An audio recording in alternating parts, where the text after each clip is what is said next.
আজ দুপুরে সুন্দর ভুরিভোজ নিয়ে চলে এসেছি তোমাদের সাথে শেয়ার করতে। চলো তোমরা পুরো ভিডিওটা দেখো। বেশি বড় না কিন্তু একদমই ছোটোখাটো। তো আজকে তো ভাত বাড়তে না বাড়তেই তোমাদের দাদাভাইয়ের খাওয়া ফিনিশিং হয়ে যাচ্ছে। কারণ প্রত্যেকবার ও লেট হয়, আমরা ফার্স্ট হই। আজকে আমরা লেট, ও ফার্স্ট। কেন বলো তো? কারণ ভালো ভালো খাবার আছে যে। তো যাই হোক, প্রথমে তো বেগুন ভাজা নিলাম, তারপরে দেখিয়ে দিচ্ছি শুকনো লঙ্কা ভাজা কৌটোতে। আর ওই কৌটোটায় কী বলো তো, ঘিয়ের ওটা নিম পাতা ভেজে আমি গুঁড়ো করে রেখে দিয়েছি। যেদিন যেদিন আমি বেগুন ভাজি সেদিন সেদিন যার যার ভালো লাগে নিম পাতাটা নিয়ে ওর সাথে মাখিয়ে খাই। তো আর এদিকে গামলায় আছে, দেখতে পাচ্ছ, চিংড়ি মাছের মালাইকারি। আজকে চিংড়ি মাছের মালাইকারিটা যা হয়েছে না বন্ধুরা, তোমাদের কি বলবো, একদম ফাটাফাটি। আর এই দেখো, নিম পাতাটা আমি বেগুনের মধ্যে ঢেলে নিচ্ছি। আর এটা বেশিরভাগই আমি খাই।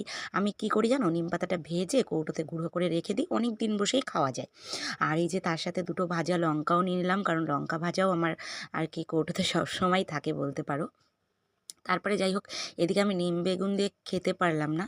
তার আগে তোমাদের দাদাভাইয়ের খাওয়া দাওয়া কমপ্লিট হয়ে এখন হচ্ছে মালাইকারি পড়ে যাচ্ছে পাতে।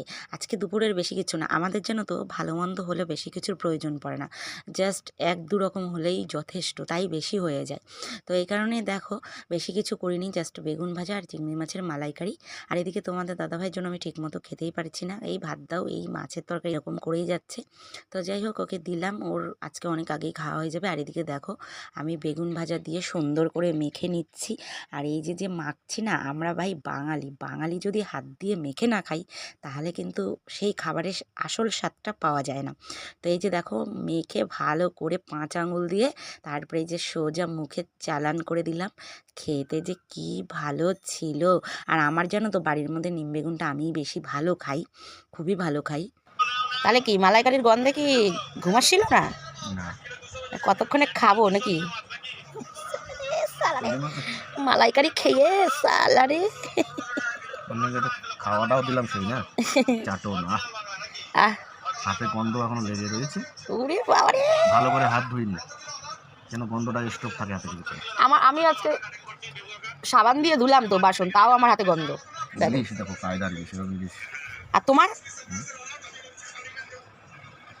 জবরদস্ত ইলিশ। হ্যাঁ, শুধু খাওয়া দাওয়া, জবরদস্ত খাওয়া দাওয়ার ভিডিও শুধু, আর শুধু খাওয়া দাওয়া।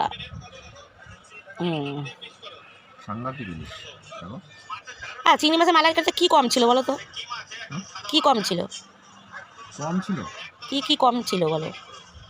কম ছিল পোস্ত। পোস্ত চিংড়ি মাছের মালাইকারিতে দেয় না, হ্যাঁ, সালা ওসব দেয় না, ওসব ছাড়া। তাহলে কম ছিল না কিছু, সবই ঠিক ছিল। তো যাই হোক বন্ধুরা, আমি ভিডিও